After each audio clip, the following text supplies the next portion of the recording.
General Bernard Law Montgomery speaks to his troops in Egypt.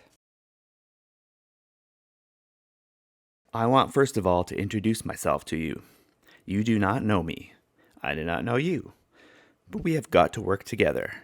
Therefore, we must understand each other, and we must have confidence each in the other. I have only been here a few hours, but from what I have seen and heard since I arrived, I am prepared to say, here and now, that I have confidence in you.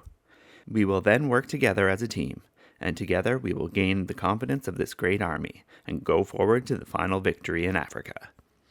I believe that one of the first duties of a commander is to create what I call atmosphere, and in that atmosphere his staff, subordinate, commanders, and troops will live and work and fight.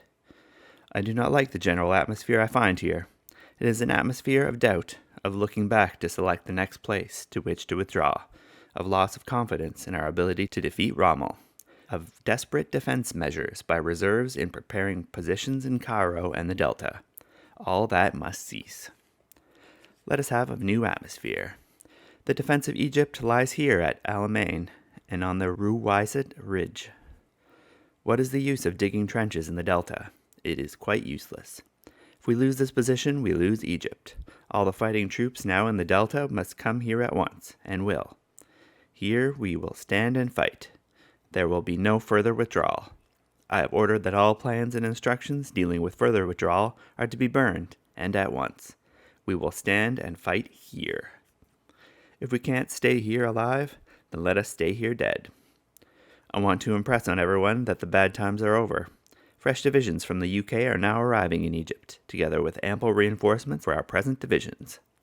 We have 300 to 400 Sherman new tanks coming, and these are actually being unloaded at Suez now. Our mandate from the Prime Minister is to destroy the Axis forces in North Africa. I have seen it, written on half a sheet of notepaper, and it will be done. If anyone here thinks it can't be done, let him go at once. I don't want any doubters in this party. It can be done, and will be done, beyond any possibility of doubt. Now I understand that Rommel is expected to attack at any moment. Excellent. Let him attack. I would sooner it didn't come for a week. Just give me time to sort things out. If we have 2 weeks to prepare, we will be sitting pretty. Rommel can attack as soon as he likes after that, and I hope he does. Meanwhile, we ourselves will start to plan a great offensive. It will be the beginning of a campaign which will hit Rommel and his army for 6 right out of Africa. But first we must create reserve corps, mobile and strong in armor, which we will train out of the line. Rommel has always had such a force in his Africa Corps, which is never used to hold the line, which is always in reserve, available for striking blows. Therein has been his great strength. We will create such a corps ourselves, a British Panzer Corps. It will consist of 2 armored divisions and 1 motorized division. I gave orders yesterday for it to begin to form back in the Delta. I have no intention of launching our great attack until we are completely ready. There will be pressure from many quarters to attack soon. I will not attack until we are ready, and you can rest assured on that point. Meanwhile, if Rommel attacks while we are preparing, let him do so with pleasure. We will merely continue with our own preparations, and we will attack when we are ready, and not before. I want to tell you that I always work on the Chief of Staff system. I have nominated Brigadier de Guigon as Chief of Staff 8th Army. I will issue orders through him. Whatever he says will be taken as coming from me and will be acted on at once. I understand there has been a great deal of bellyaching out here. By bellyaching, I mean inventing poor reasons for not doing what one has been told to do. All this is to stop at once. I will tolerate no bellyaching. If anyone objects to doing what he is told, then he can get out of it, and at once. I want that made very clear, right down through the 8th Army. I have little more to say just at present. Some of you may think it is quite enough, and may wonder if I am mad. I assure you I am quite sane. I understand there are people who often think I am slightly mad, so often that I now regard it as rather a compliment. All I have to say is that if I am slightly mad, there are a large number of people I can name who are raving lunatics. What I have done is to get over to you the atmosphere in which we will now work and fight.